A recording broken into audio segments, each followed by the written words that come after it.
আজকের এই কর্মী সম্মেলনে সম্মানিত প্রধান অতিথি হিসেবে উপস্থিত থাকবেন মিঠাপুকুর উপজেলার আহ্বায়ক কমিটির সম্মানিত আহ্বায়ক অধ্যাপক মোর্শেদ হাসান সোহেল ভাই। মঞ্চে উপস্থিত আছেন সাবেক যুব দলের সম্মানিত সেক্রেটারি মনিরুজ্জামান মিঠু ভাই।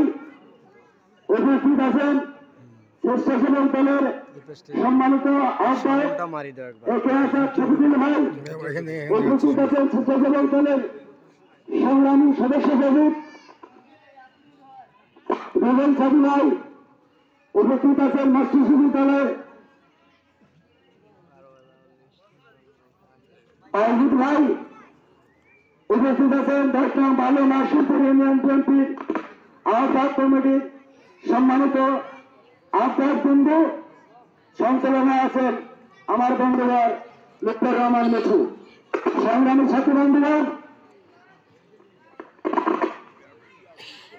সম্মানিত সাথী বন্ধুগণ, আপনারা জানেন বিগত 17টি বছর আমাদের উপর যে নির্বিচারে নির্যাতন, নির্বিচারে অত্যাচার আমরা বুক পেতে সহ্য করেছি, সেই সুফলের আংশিক আমরা ছোঁয়া পেয়েছি, যার কারণে আজকের এত বড় আয়োজন। আমি এই আয়োজন দেখে মুগ্ধ। এমন একটি সময় ছিল যে সময় বিগত শাহসুলামার আলম পাখি সম্ভবত মিঠাপুকুরের ধানের কেন্দ্রীয় ছিল। আমাদের 10 নং বালু নাসিরপুর ইউনিয়নের 7 নং ওয়ার্ডে আমার বাড়ির সাথে কেন্দ্র একটি, সেই কেন্দ্রটি পর্যন্ত আমরা চড়ি বিছাইতে পারিনি। শুধু কয়েকজন মিলে বাড়িতে আমরা চড়ি বিছি স্লিপ বিতরণ করেছিলাম।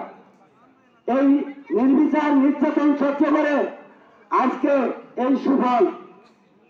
আমি সর্বপ্রথম বক্তব্যের শুরুতে স্মরণ করতে পারছি এই জুলাই আগস্টের যে নতুন স্বাধীনতার সকল শহীদের এবং সকল অসুস্থ যারা নিয়ে মেডিকেলে কাটাচ্ছেন সেই সকল অসুস্থ ভাইদের সুস্বাস্থ্য কামনা করতেছি।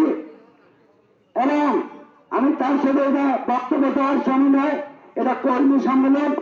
আপনারা জানেন এখন বিএনপি একটাই বৃহত্তর দল, এখানে অনেক নেতা অনেক কর্মী আছে, পদ সীমিত, গুরুত্বপূর্ণ পদে সবাই আসতে পারবে না।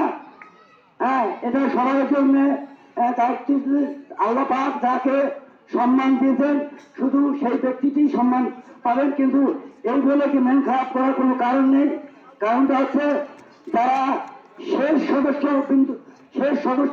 যদি হন, সে মনে করেন একটা তারেক জিয়া। আমাদের প্রিয় নেতা তারেক রহমান বলেছিলেন মিছিলের শেষ প্রান্তে যে সদস্যটি মিছিলে ছিল তার মামলা মোকদ্দমা না তোলা পর্যন্ত আমার যেন মামলা তোলানো হয়। আমরা এমন একটি নেতা পেয়েছি বুক ভরে যায়, বক্তব্য চলো না।